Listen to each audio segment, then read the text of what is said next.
A paz de nosso Senhor Jesus Cristo aos prezados irmãos. Hoje estaremos vendo a 13ª e última lição desse trimestre, o novo homem em Jesus Cristo.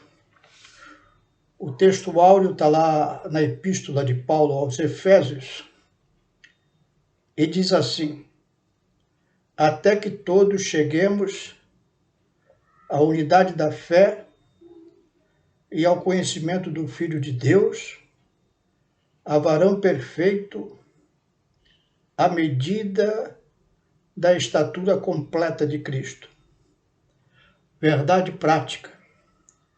A salvação em Jesus Cristo nos leva à perfeição espiritual, moral e ética, porque Ele, embora Deus, foi o mais perfeito e completo dos seres humanos.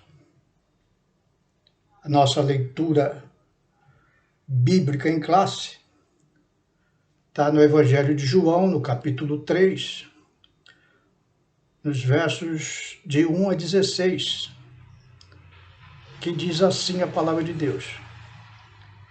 E havia entre os fariseus um homem chamado Nicodemos, príncipe dos judeus. E este foi ter de noite com Jesus e disse-lhe: Rabi, bem sabemos que és mestre vindo de Deus, porque ninguém pode fazer estes sinais que tu fazes, se Deus não for com ele. Jesus respondeu-lhe e disse-lhe: na verdade te digo, que aquele que não nascer de novo não pode ver o reino de Deus. Disse-lhe Nicodemos: como pode um homem nascer sendo velho? Porventura pode tornar a entrar no ventre de sua mãe e nascer? Jesus respondeu: na verdade te digo, que aquele que não nascer da água e do Espírito não pode entrar no reino de Deus. O que é nascido da carne é carne, e o que é nascido do Espírito é Espírito. Não te maravilhes de ter dito, necessário vos é nascer de novo. O vento assopra onde quer, e ouves a sua voz, mas não sabes de onde vem nem para onde vai. Assim é todo aquele que é nascido do Espírito. Nicodemos respondeu e disse-lhe: como pode ser isso? Jesus respondeu e disse-lhe: tu és mestre de Israel e não sabes isso? Na verdade te digo que nós dizemos o que sabemos e testificamos o que vimos e não aceitais o nosso testemunho. Se vos falei das coisas terrestres e não crestes, como crereis se vos falar das celestiais? Ora, ninguém subiu ao céu, senão o que desceu do céu, o Filho do homem que está no céu.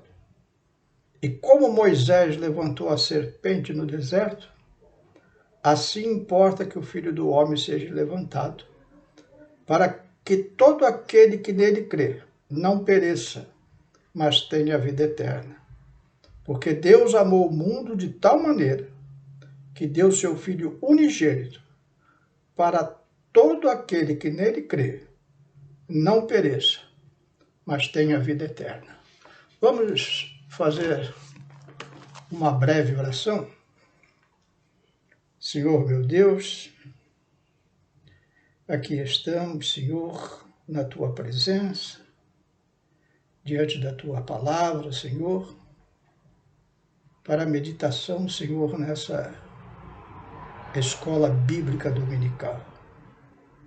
Nos dá entendimento dela, enriquece nosso coração, para que a Tua palavra, misturada com a nossa fé, possa dar fruto para a vida eterna.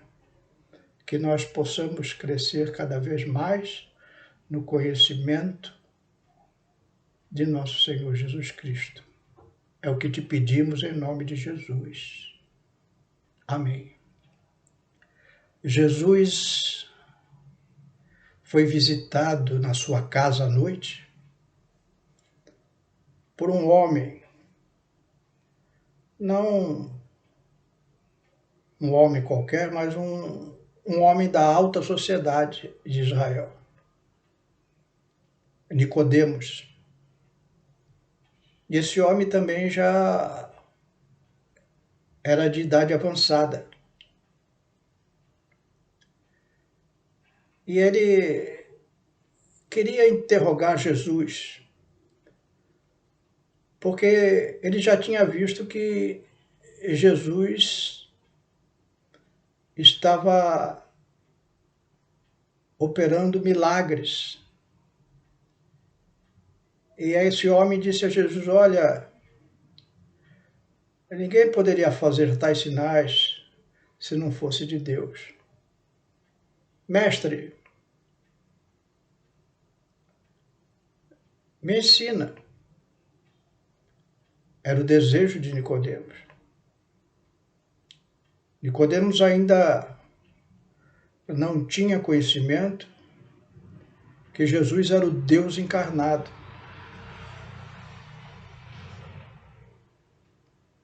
E aí Jesus ele se dirige a Nicodemos dizendo: olha, Nicodemos, é preciso nascer de novo. Nicodemos ficou surpreso com aquelas palavras de Jesus. E argumentou com Jesus: como pode, Jesus? Eu já sou um homem velho. Como que eu vou nascer de novo? Vou porventura voltar ao ventre da minha mãe?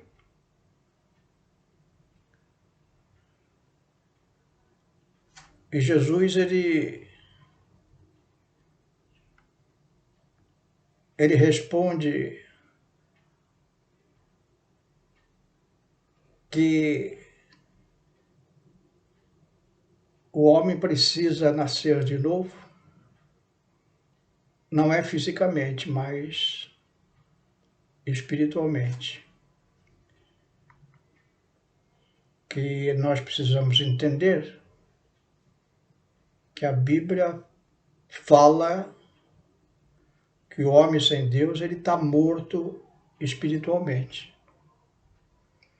E na lição de hoje nós vamos abordar 3 grandes doutrinas da salvação. Nos próximos tópicos nós vamos ver sobre a doutrina da regeneração, a doutrina da justificação e, por último, a doutrina da santificação. A nossa lição está dividida em 3 tópicos: o nascimento do novo homem, a justificação do novo homem e a santificação do novo homem. O primeiro tópico que vamos meditar agora fala sobre o nascimento do novo homem. O novo homem ele não é nascido nem do sangue nem da carne. No Evangelho de João, no capítulo 3, versos 3 e 4, diz assim: em verdade lhe digo que, se alguém não nascer de novo, não pode ver o reino de Deus. Jesus repete quase as mesmas palavras para de Nicodemos. E Nicodemos perguntou: como pode um homem nascer sendo velho? Será que pode voltar ao ventre materno e nascer uma segunda vez? E aí nós precisamos entender que o ser humano é trino. Deus é trino. O Pai, o Filho e o Espírito Santo. O homem é trino, espírito, alma e corpo. Nosso corpo, muito bem conhecido de nós, é o que nos possibilita a caminhar neste mundo físico. A nossa alma, por sua vez, ela é abrigo da nossa vontade, dos nossos pensamentos, dos nossos sentimentos. E o espírito é responsável pela nossa comunhão com Deus. Nós quase não percebemos essa diferença entre a alma e o espírito. A palavra de Deus diz que a alma e o espírito têm uma diferença muito sutil, que só a palavra de Deus pode penetrar na divisão da alma e do espírito.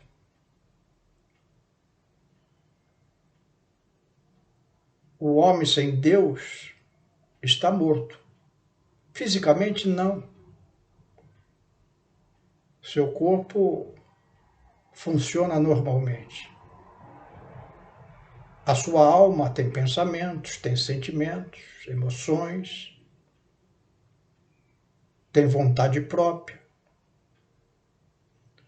Mas o homem sem Deus, ele não usa do seu espírito, porque Deus criou o espírito no homem para se comunicar com ele, mas o homem, recusando-se a ouvir a palavra de Deus, fica com o seu espírito sem função. Portanto, podemos dizer morto. E esse novo nascimento do homem que Jesus fala a Nicodemos está dizendo exatamente desta parte, do espírito do homem, que precisa nascer não do sangue, nem da carne, ou seja, nem da descendência natural,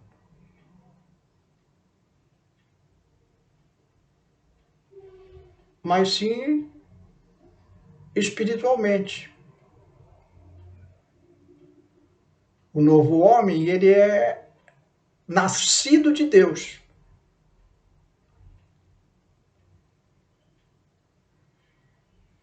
Não é um nascimento por esforço próprio. Lá no livro do profeta Jeremias, capítulo 24, verso 7, diz assim: eu lhes darei um coração, falando de Deus, Deus dará um coração. Eu lhes darei um coração. Liguem com aquele espírito do homem que estava morto, que agora está tendo um novo nascimento em Jesus. Eu lhes darei um coração para que me conheçam, para que saibam que eu sou o Senhor. Eles serão o meu povo, e eu serei o seu Deus, porque se voltarão para mim de todo o coração. Agora o homem nascido de Deus, ele tem uma nova fome. Não uma fome de comida, mas uma fome das coisas espirituais.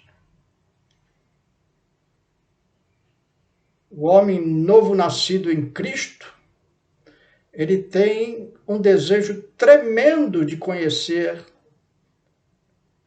a palavra de Deus, as coisas de Deus, e de ter comunhão plena com Deus.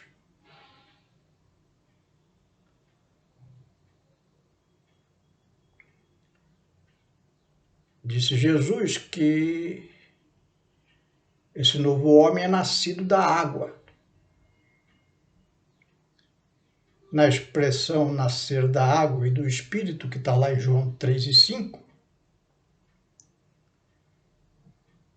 os teólogos têm alguma controvérsia a respeito, não há um consenso. Alguns dizem que esta água é o batismo como condição para a salvação, que nós repudiamos essa interpretação. Outros dizem que é o arrependimento no batismo de João, porque João, quando pregava ali no Rio Jordão, ele proclamava: arrependei-vos, raça de víboras. E quando as pessoas se arrependiam, ele batizava ali no Rio Jordão. Uma terceira linha teológica fala que essa água é a palavra de Deus, baseados lá em João 15:3. Vós já estáis limpo pela palavra que vos tenho falado.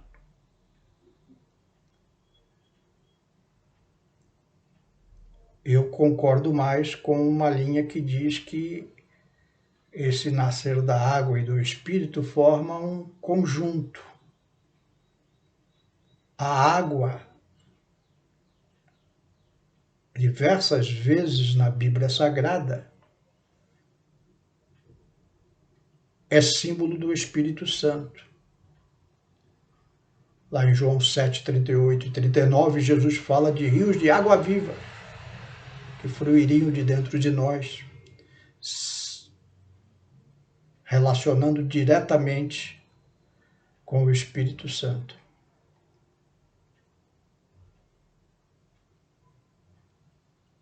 O novo homem é nascido do Espírito Santo.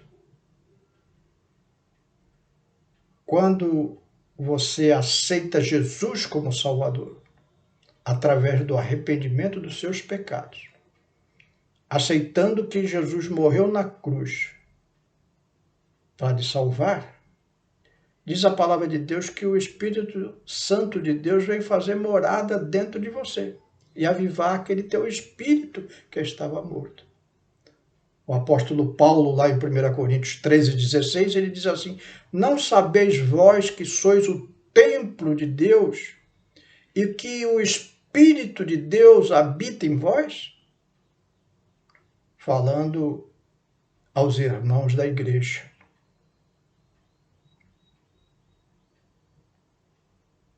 Esse é o novo nascimento deste novo homem, nascido não do sangue nem da carne, nascido de Deus, nascido da água e nascido do Espírito Santo. A segunda parte da nossa lição, na primeira acabamos de ver o nascimento do novo homem. Na segunda parte da nossa lição, nós vamos ver sobre a justificação do novo homem. A palavra justificação vem de justiça. E a primeira coisa que nós vemos que sobre a inutilidade da justiça humana no que trata da salvação em Cristo. Na Idade Média,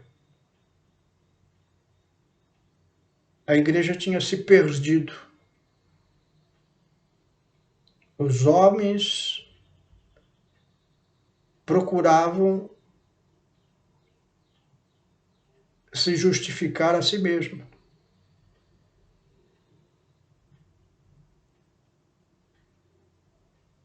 Através de missas, de acender de velas. até que surgiu um reformador dentro da igreja, Martinho Lutero, no século XVI, e diz ele que ele teve uma experiência com Deus. Quando ele lia o livro do profeta Abacuque, ele leu lá no capítulo 2, no verso 4, que o justo pela sua fé viverá. E ele diz que isso veio como um raio, iluminar todo o seu coração. Até então ele tinha tentado ser um homem justo, fazer tudo que a igreja mandava, tudo certinho. Mas ele não conseguia. E tinha medo de ir para o inferno por causa disso. Ao ler essas palavras, o Espírito Santo lhe esclareceu que o homem não é justificado pelas suas obras, mas é justificado pela obra de Jesus.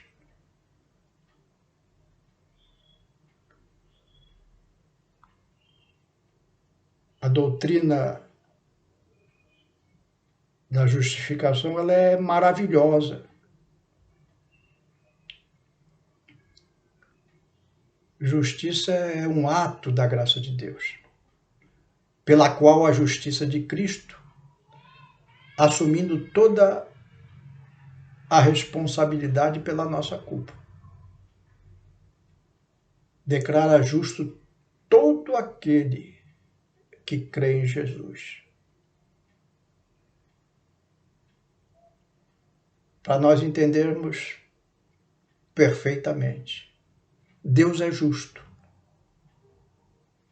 e requer que a justiça seja feita. O homem é um pecador.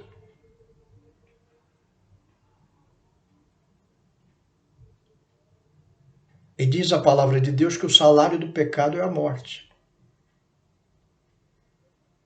Quando Nicodemos se aproxima de Jesus, ele é um homem pecador. E pela justiça de Deus,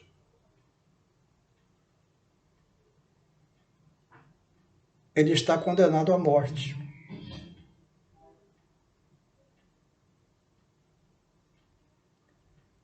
Mas Jesus, pelo um ato da graça de Deus, que se fez homem e habitou entre nós, o único justo, ou seja, o único homem que não cometeu nenhum pecado, nunca fez nada contra Deus, ele morreu como o pior dos pecadores.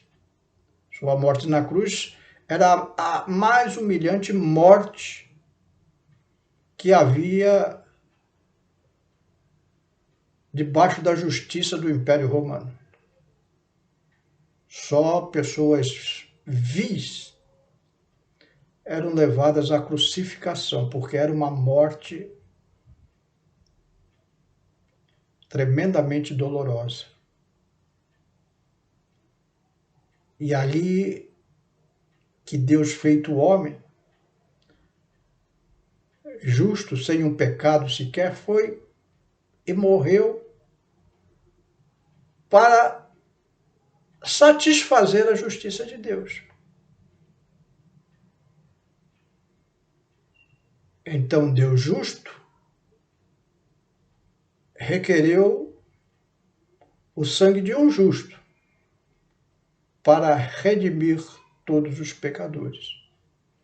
E quando a pessoa aceita Jesus como Salvador, era isso que Jesus estava explicando para Nicodemos. Ele é feito justo diante de Deus, porque agora Deus não olha mais para aquele homem como um pecador, mas olha como se fosse o seu próprio filho. Então, a justificação, essa doutrina, é o ato da graça de Deus. Porque o homem não podia pagar os seus próprios pecados, mas precisava pagar pela sua condenação. A graça, a palavra graça quer dizer favor imerecido. Nós não merecíamos esse favor de Deus, mas Deus, pelo seu grande amor para conosco, providenciou Jesus para morrer em nosso lugar. Satisfeita a justiça de Deus. Jesus assumiu toda a responsabilidade que era nossa, declarando justo todo aquele que crê em Jesus. Então agora, o novo homem é justo. Não porque seja perfeito, mas porque foi justificado em nosso Senhor Jesus Cristo. Lá em Romanos 5:1, Paulo esclarece: justificados, pois, mediante a fé, porque é por mediante a fé que nós nos arrependemos do nosso pecado e cremos que Jesus é o nosso Salvador e que morreu na cruz do Calvário, justificando diante de Deus todos os nossos pecados. Diz Paulo, agora, quando você faz isso mediante a fé, temos paz com Deus por meio de nosso Senhor Jesus Cristo. Agora não somos mais inimigos de Deus, vivemos em paz com Deus. Então, até aqui já meditamos em duas partes da nossa lição: nascimento do novo homem e a justificação do novo homem. Vamos entrar na terceira parte da nossa lição, que fala sobre a santificação do novo homem. A santificação é obra divina em nós, templo do Espírito Santo, porque o Espírito Santo que nos santifica, ele é o santificador. A palavra santo quer dizer separado. E é também uma obra do Espírito conosco. Isto é, sinergismo. Pois o homem precisa cooperar em obediência para que o Espírito lhe faça templo santo. Então, é uma obra dupla a santificação, a obra do Espírito Santo em nós, que nos separa para Deus, e também é uma obra do Espírito Santo conosco, que trabalha para que o homem possa, em obediência, viver cada vez mais uma vida santa e separada. A santificação como posicionamento, diz a nossa lição. 1 Coríntios 1:2. A igreja de Deus que está em Corinto, aos santificados em Cristo Jesus, chamados para ser santos, com todos os que em todos os lugares invocam o nome de nosso Senhor Jesus Cristo, Senhor deles e nosso. Agora nós precisamos entender muito bem essa palavra santa. Por isso que estudamos anteriormente, no tópico anterior, sobre a justificação. É Cristo que nos santifica. E quando nós usamos a expressão santo, nós precisamos entender que o significado dessa palavra é separado. Na nossa cultura, esse ensino desta palavra tomou uma conotação diferente daquela que está na Escritura originalmente. Porque a Igreja Católica, ela diferenciou essa palavra. Porque na doutrina católica romana, eles colocaram uma coisa que não existe na Bíblia Sagrada, que é o purgatório.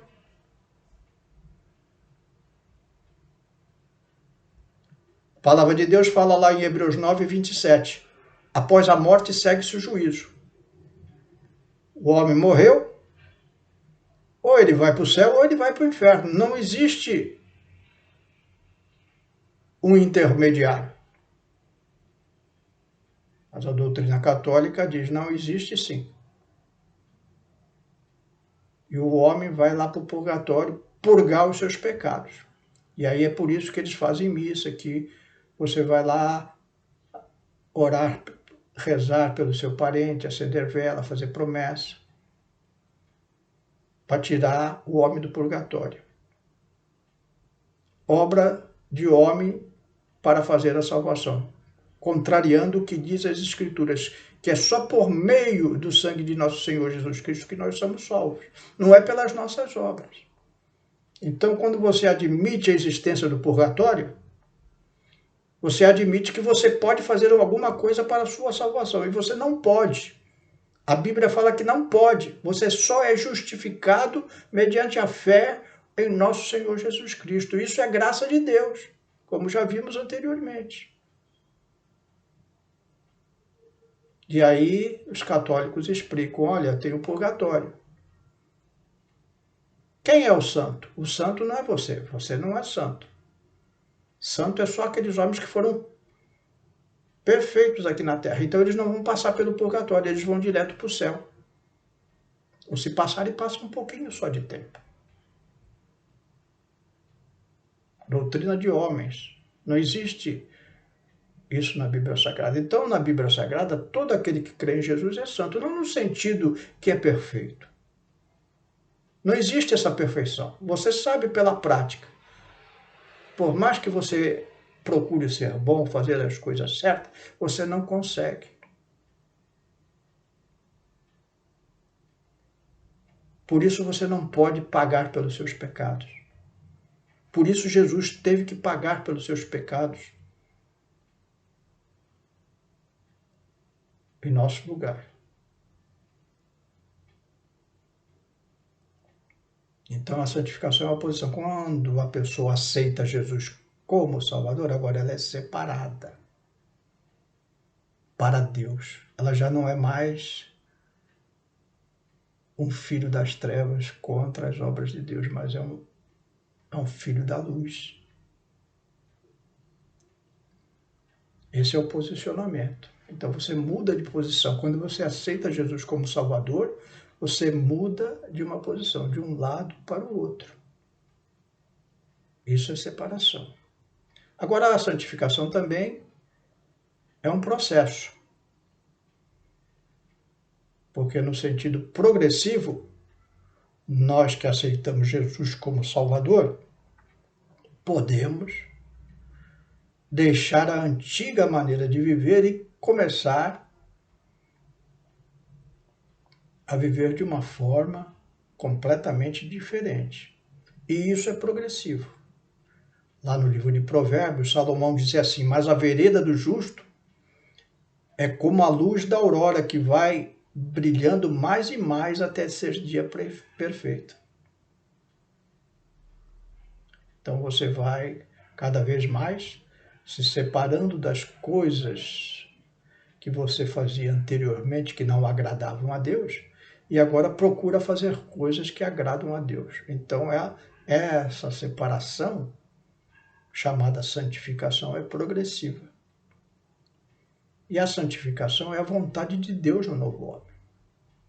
1 Tessalonicenses 4:3 diz assim, pois a vontade de Deus é a santificação de vocês, que se abstenham da imoralidade sexual. E aí Paulo vai falar ali várias coisas abomináveis que os homens praticavam antes de conhecer a Jesus como Salvador. Agora, conhecendo a vontade de Deus, sabendo que Deus quer que nós sejamos separados, o novo homem vai deixando todas essas coisas e entregando a sua vida na mão de Deus.